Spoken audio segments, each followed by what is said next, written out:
Okay, welcome to another demonstration on Snowflake Database. This one is going to be pretty straightforward. We're going to talk a little bit about playing with JSON and XML data in Snowflake. A lot of databases are going to purport to be able to do this. I think Snowflake does it the best, so I'm going to give you a little walkthrough of how we do it here. So I have some JSON data that I've put up into my staging area, and just to kind of show you what that looks like, if I look back here, I've got 500 some files. Each file has 1,000 records of JSON records. So for example, this is one JSON record that I have in this file here. They all follow this format of, rec date, first name, last name. They've got an array in here that could be of varying values. This one has 1, 2, 3, 4 records. Some will have one record in here. So this file has 1,000 different JSON records with varying numbers of arrays in here, right? And then 500 some files. So 500, little over 500,000 records in total here. So I already staged that up into the cloud. I did another video on how you get data up into the cloud. You can take a look at that. But what I'm going to do here is I want to perform analysis on on that type of data. How do you start performing SQL analysis on this type of stuff? Well, I think Snowflake does it the best. So here I'm going to just create a table here called JSON table. It's just a one-column table of the variant data type. I'm going to run this here. Create the table for me. A quick description on the table shows me it's just a one-column table with that variant data type. And of course, when I do a count of everything, I should get 0 because I just made it, right? I just like to show people nothing up my sleeve, nothing's pre-cached or anything like that. I'm going to load that JSON data into the table here. So again, I'm going to go out to my user stage where I have all this log data, this JSON log data. I'm going to load it in here. And this will take about 16 seconds or so.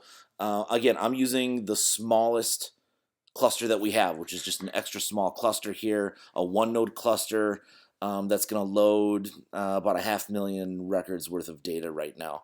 There we go. So 16 seconds to load. Listen, after compression, 94 meg here. 528,000 records. Here's all the data or all the files that I loaded here. Let's get a count star from this table again. 528,000, so 500,000 records of JSON, right? Now, the great thing about Snowflake is that if I want to start writing a SQL on it, I certainly can. I don't have to parse out the elements of that JSON and put it into some structured table. I can just perform analysis on it as is, without creating tables. So for example here, I'm writing a SQL statement. I'm just going to get the first 1,000 records or so, where I'm going to get the actual column itself and then a couple of the elements. I want you to see how I actually get the elements out of this table as well, using a dot and colon here to go get the different elements. So I'm just going to run this here, get 1,000 records back real quick. So this is the actual data. Again, this is how we're storing JSON data, right? I can look at this stuff here. Here's address, city, state, zip, the comments field. This array has one value for customer values in it, and some other fields too, right? Look at some of these other fields. This one has again a varying array of values. Look at another one here. This one has one as well, right? Out of that, so again, we look at the fields that I got here. I also got the IP, got the rec date. You'll notice that they've got the quotes on them. They're just taking the values as is, and then including the address portion of this, right? So again, the address portion here has some stuff inside of it, and cust values is an array with varying numbers of values. So if I look at the address for all of this, I can look at just that section. I can also look at just the cust value section with the varying number of elements that it might have in it as well, right?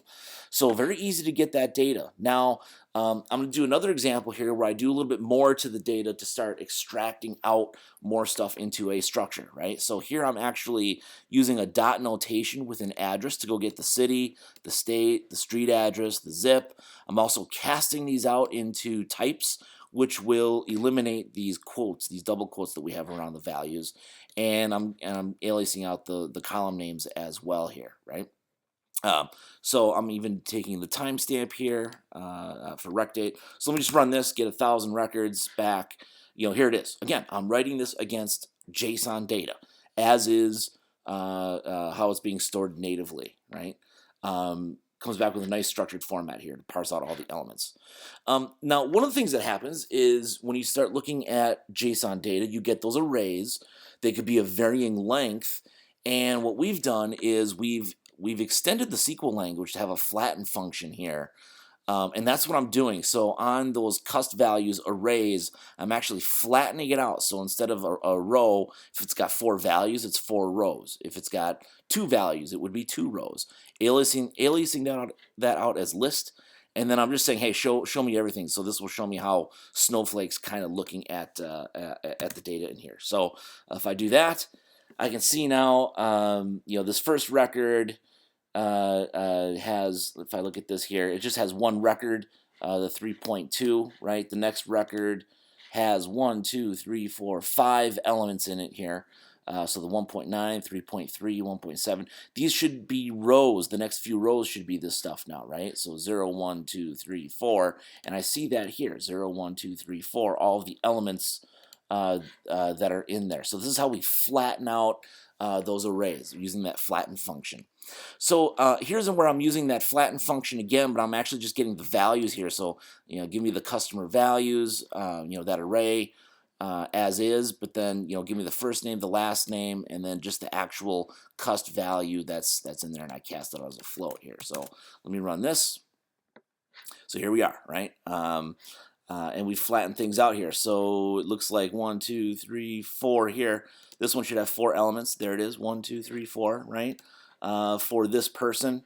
And then here's each one of the values in the row, which is really nice, right? So it's vertical decomposition, right? Taking things from rows and from an array and putting it out into rows here. Now, the other nice thing we can do is, instead of having people write that kind of syntax here, I can create a view which makes things, in the downstream BI applications or reporting applications, what have you, look at this like it's a regular table, right? So if I, ran this here, create or replace the view based on this stuff, that's all great. Now when I write SQL against that view, I'm writing just good old SQL. It looks like any other table, right? But you wouldn't know it, but behind the scenes, it's actually hitting JSON. So if I run this, obviously it comes back fast. Again, this is working on 500,000 records. I know it's not a lot. I can make this, several million records, and it would come back really darn fast. And again, this is working on the smallest cluster that we have, an extra small cluster. Really cool stuff. Now, JSON's really popular. XML's been around forever. We count that as semi-structured data as well. I'm going to do kind of the same thing over here. The notation is just a little different. So if you have tons of XML data, you can see how easy it is to work with that in Snowflake as well. So again, I've got a table that I'm going to create here called XML table, just one column called source. It's a variant type. I describe it here. There's my one column. And of course, again, there's no records in here. I'm going to create a little type here called XML to load some data. By the way, how this data looks, just so you can kind of see here, I just have a real super small file. It's just some basic XML data with some book information in here. I think I got this off the internet somewhere. Pretty popular small little data set. Just a couple records just to prove out what we're doing here. One high-level catalog with a repeating number of book arrays or book elements in here. With things underneath it. So that's what I'm loading in here, just so you can kind of see that. But here's what we're going to do. We're going to, again, load our table with that data. So I'm going to run this here. There it is. So we've loaded that. And now I'm going to just get that source column along with the actual root element. This is in our documentation, so this is the notation to go get the root element of catalog. So I can see here, here's all the XML. This is how we're storing it in the field, as is, just like this. And then it's telling me, hey, go get the root element. There it is, right? Now, I can also tell it to go after, using the XML get function here, just the book section. This will automatically go after just the first element in here. So here's the first book section that was in that XML. And then again, using the feature that we used above, that flatten function, I'm flattening out the text here, right? So what this is going to do here is this is going to give me the value of all of the XML. It's going to give me the root element. It's going to give me the ID attribute. I'm taking out the author, the title, the genre, the price. I'm doing a to-date on the published date that's in there. That's coming out as a string. I'm just putting a to-date on it. So if I want to do some date math, I can do that. And a description in here. So if I run this, right, running SQL as is on XML data, right? So here's, book 1, all of the information, and here it is across here, right? Here's book 5 here, 105, and all of its information. And here it is all parsed out for me. So again, I could tie this to some other structured data that I have in some other table or some other database, what have you. Right? Again, I'm writing good old SQL on top of this stuff here. Here's where I'm doing a good old count star, group by, so the number of books by each author here in this little 12 record set. And then again, using the notation here, I can go get the third element in the array if I want here, right? So just get the third element. That's all I want. Here it is. And here's book 103 that's in that element here, or in that XML. And then I could take it a step further. Here's where I'm doing some other crafty stuff where this SQL here will get me, it's going to get the elements of the third element in the array. It's 0 base, so 0, 1, 2, that's the third element, the third record. It's also going to show the first element of the third record, so the first element of the third record, the name of that element of the first record of the third element, and the actual value. And that's what I'm seeing here, right? So here's the actual section we're going after, and I'm going after to get, hey, what's the first element name? It's author, and what's the first value? It's Eva, and here it is, right? So again, just wanted to show you this because a lot of people are starting to say, there's more and more semi-structured data coming into the enterprise. Can I have a database that natively handles it? And Snowflake absolutely does this better than anyone else out there. So if you're interested in it, take a look at what Snowflake can do on semi-structured data. It works very, very fast. We are storing all of this data, the JSON, the XML. When we put it into these tables, we're storing it in a columnar compressed way. We can go after millions of records very, very quickly. So take a look. Hope you enjoyed this, and we'll see you soon.